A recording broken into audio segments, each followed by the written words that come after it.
Okay, magandang araw mga paps. Ito Ford Ranger, magpapalit tayo ng water pump. Ito, kailangan natin tanggalin itong mga nakaharang kasi andito yung ating pinaka water pump. Bali yun, nagkalik na nga, nagbabawas yung coolant ni boss. Yan. Okay, bali na nga yung ating pinaka water pump po.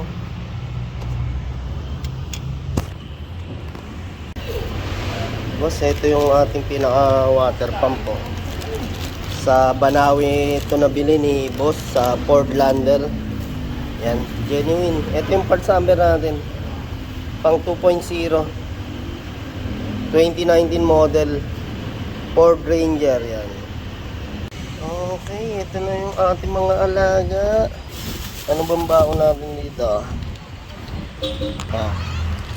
Ini. Ay, gutom na gutom.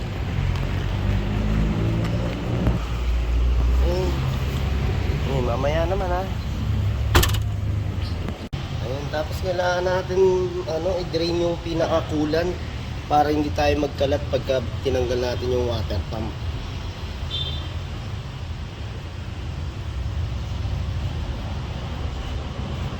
Tanggalin natin tong pinakatakip.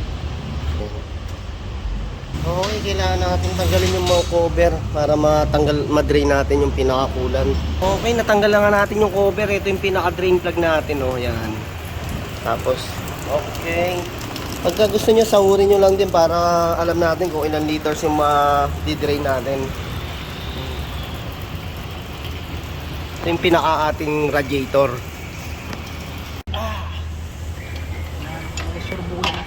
Okay yan, bali sarado na natin yung sa coolant natin para ating masalinan na kung ilang litro. Yan yung ating na drain. Okay, yan, tinatanggalan natin yung mga size din ng tornilyo. Limahin pa namin. Ayan mga paps, pabunot na natin, oh. Okay mga paps, pugutin na natin. Iyon. Okay na.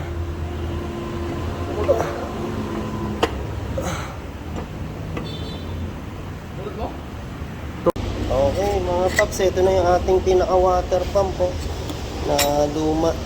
Ito kasi kadalasan to naglilig to dito sa pinaka. Ayan, may pinaka water jacket tayo dyan. Okay, yan, parehas na parehas.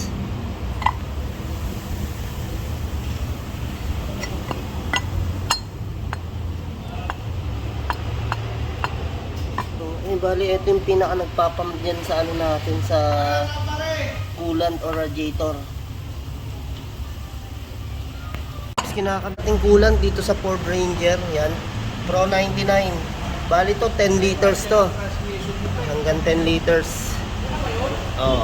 Okay, lalagyan na nga natin, dito tayo magsasalin, yan, sa pinaka reserve. Okay, yan, sinasalina na natin. Palit po siyang ganyan, boss. Saan ka ba kumukuha niyan? Bali naman nito is 10 liters yan. Tingnan natin kung ilan yung mauubos na itong Ford Ranger. Okay mga paps, ang naikarga natin is 7 liters. Yan, 7 liters ang coolant. Okay, yan na nga, oh. Bali medyo mataas siya ngayon. Pero mamaya yan, pag nag-circulate na sa ating makina, medyo level na yan. Sa pinaka-max natin yan. Okay, maraming salamat kay Boss Jay. Yan, dito lagi sa ating shop yan. Thank you, Boss Jay. Salamat. Nagawa nga natin yung kanyang Ford Ranger. Water pump is 10,500 sa Fordland, Banawi. Ayun, basta nagpalit tayo ng water pump, kailangan na rin natin i-drain yung coolant para hindi kumalat sa ating sasakyan. Maganda, i-drain natin siya. Pwede rin naman natin siya balik o kaya palitan na rin natin kung talagang matagal na yung tinakbo ng ating sasakyan. Okay, ito yung water pump niya na pinagpalitan. Ay,